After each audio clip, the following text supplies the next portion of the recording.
understand.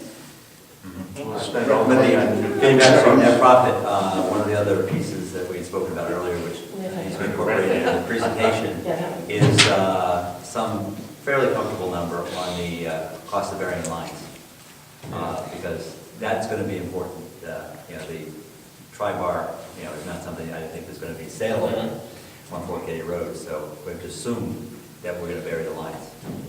And there might be some thought of varying them all the way across Macro Cove. So, It won't look any different, macro code, it already looks the same. right, it won't Yeah, change. yeah. And I understand Nancy's point, it would be nice. It'd be nice I'd like to do that. Right, I think we all. But we also want to vary the lines on areas Avenue. Right, Yeah. Right. so. Maybe that's what we told us. Yeah. I had one question. Let me ask you to hold for a second. Okay? I'm not dismissing, we're not done. That I want to agree on who's going to take the lead in getting the number to respond to Bruce's suggestion that we have a number of what it would cost to vary the rate. I'll call Black Island and ask. I mean, I know what it was back when I did a presentation to the town council 12, 13 years ago in Narragansett It's Avenue. different. It's way different now. It is. Yeah, but to put it, but to put them underground in Narragansett Avenue was a whole different animal than putting them underground in the middle of the divided grass strip on. You want to consider. It's more like Black Island, the way they do it. Their number was the lowest number I had back in the day when I did it. I got a number from Massachusetts Municipal, and I got Narragansett's big swag, because they didn't want to do it, so Right. there was numbers all over the place. But my recollection was, realistic number was about, at the time, was like 750 a mile.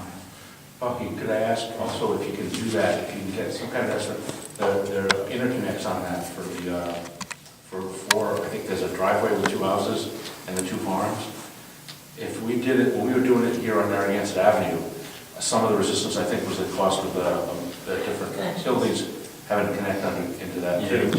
So all of those guys are going over there. I should do a poll or something. The Yeah, benefit of getting underground utilities. Similar to the way it is as any other subdivision. right. Yeah, but that's like, you got, But could you try to survive little small businesses? yeah, you got, you got 100 little connections. You're talking a couple of conduits on the ground that go up to the riser on the pole. I mean, they like the idea. So if Yeah. you could possibly get us a number tomorrow so that we could put it included in the submission, that would be great. Abby, you're going to redo the slide to add the methodology. Yeah. I'll do a slide on the recommendation. And I'll get those to. Nancy, you had a thing.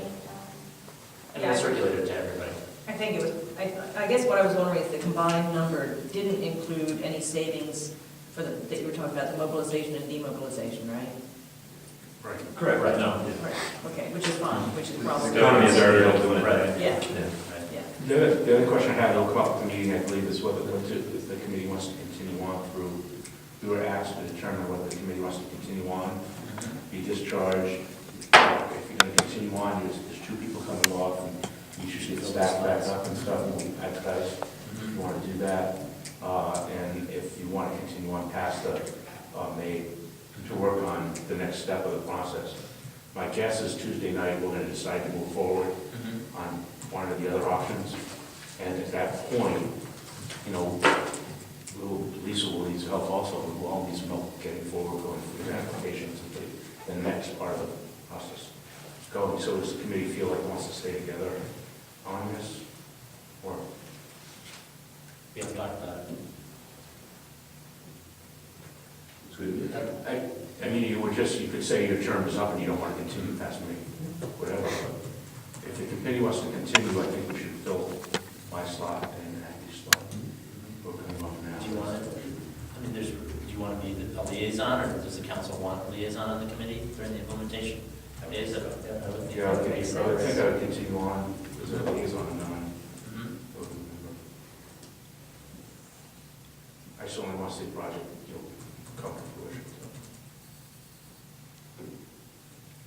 Depends on what they vote. That was really my answer. Is that what you I'm- said? Yeah.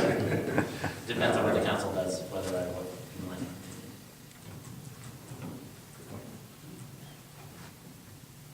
Did we ever use for a distance half a mile?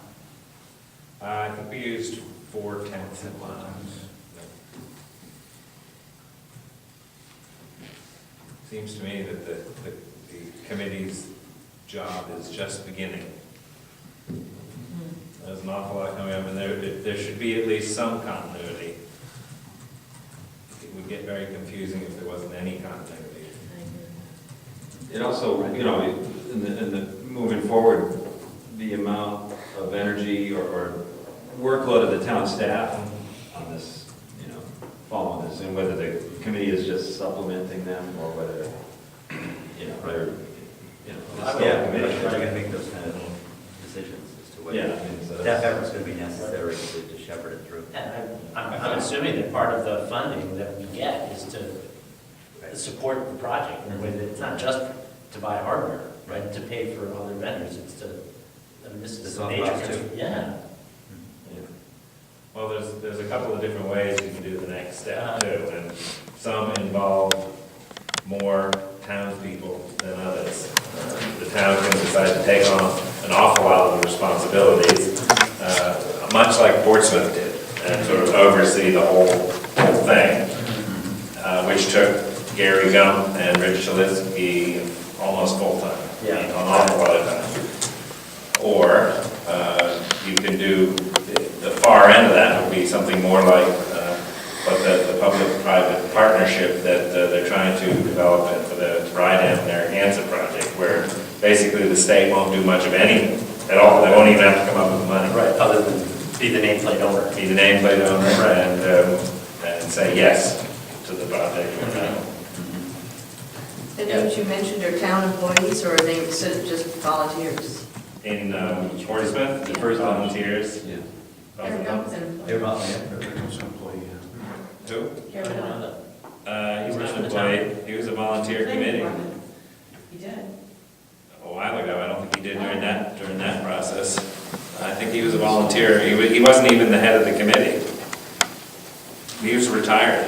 Oh, he retired from the planning department. He's a retired engineer, as far as I know. I don't know that he worked for them or not. But he was on the town staff. Yeah. I think having volunteer participation would be fabulous, because who would be more motivated than a resident? I mean, certainly that Yeah, happened. Joe can do it, that's true. Joe can do it. Hey, Joe. Joe played. So you handle it. there you go. I move it. Yeah. You gotta really run for the exit, do that too. Anybody have anything else they want to talk about? Very good. Thanks a lot, guys. Good meeting. Thank you all for coming. Yeah. Thanks for including us. I second. Yeah, for some reason, I don't believe in motions to. Like, So,